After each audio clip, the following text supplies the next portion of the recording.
Hey there, today's story starts off like a lot of American dreams do, with a long road, an old truck, and a man just trying to make an honest living.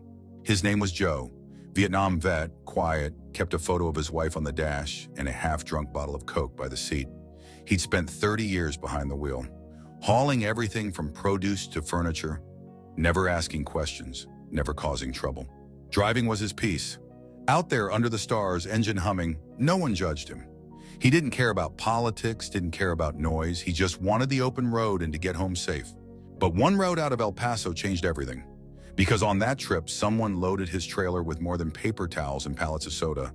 And when Joe opened it, he saw something he was never supposed to see. Something that got people killed. It was supposed to be an overnight haul. 800 miles, warehouse to warehouse, no questions asked. Joe picked up the load just after midnight. The guy at the dock looked nervous, but Joe figured it was just a long shift. The manifest said cleaning supplies and bottled drinks, but the trailer felt heavier than usual, and the cargo wasn't shifting right on the turns. Still, Joe did what he always did. Turned up the country music, lit a cigarette, and kept his eyes on the blacktop. But around 3:17 a.m., in the middle of nowhere, his GPS started glitching. Signal dropped. Then came the call from a number he didn't recognize. Do not open the trailer, do not stop, and don't speak to anyone. Then silence. Joe pulled over anyway. He'd been driving too long to ignore that gut feeling. He grabbed a flashlight, walked to the back, and popped the lock. The smell hit him first. Chemical, rotten, wrong. Inside were rows of sealed barrels, unmarked, industrial grade. Taped to the side of one was a photo, a little girl, eyes blacked out with marker. Below it, scribbled in pen, "Deliver without questions or she disappears." Joe stumbled back, heart pounding. He slammed the doors shut, locked them, and ran to the cab. Tried to call his dispatcher, no answer. He checked the cab dash. 2 tracking devices had been taped under his seat. One was blinking red.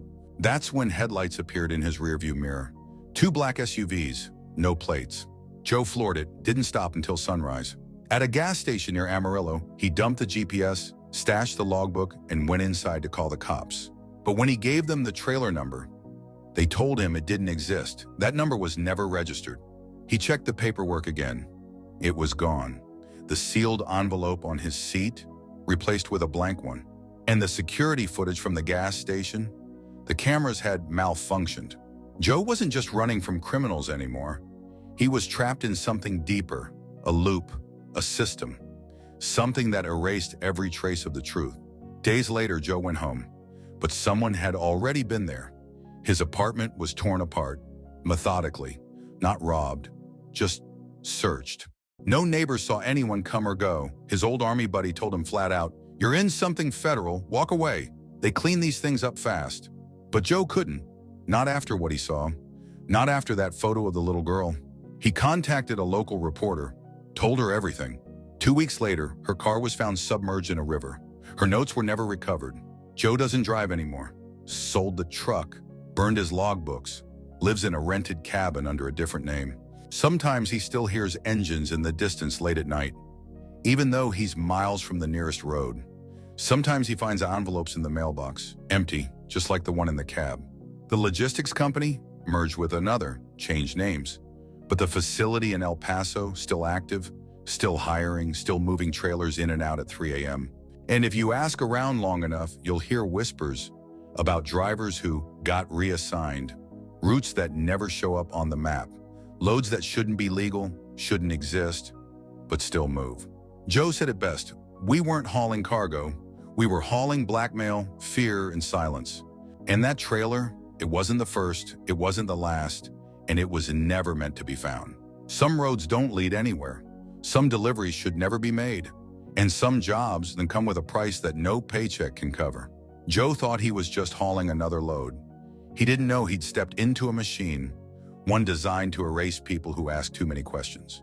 If this story made your heart beat a little faster, that's good, because sometimes staying aware is the only defense we've got. Thank you for being here today. Truly, it means a lot that you watched this all the way through. I hope your day is peaceful, your body strong, and your mind sharp. We post a brand new video like this every single day. digging deep into real confessions, hidden truths, and the stories that were never supposed to get out. So please, hit that like button, subscribe, and drop a comment below. What do you think Joe really saw in that trailer?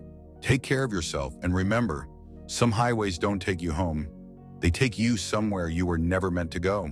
Супер, вот обширный, насыщенный триггерами сценарий в стиле Netflix True Crime с элементами расследования, драмы, тревоги и элегантной паранойи, как ты просил. Построен на постепенном нарастании напряжения и атмосферной развязки.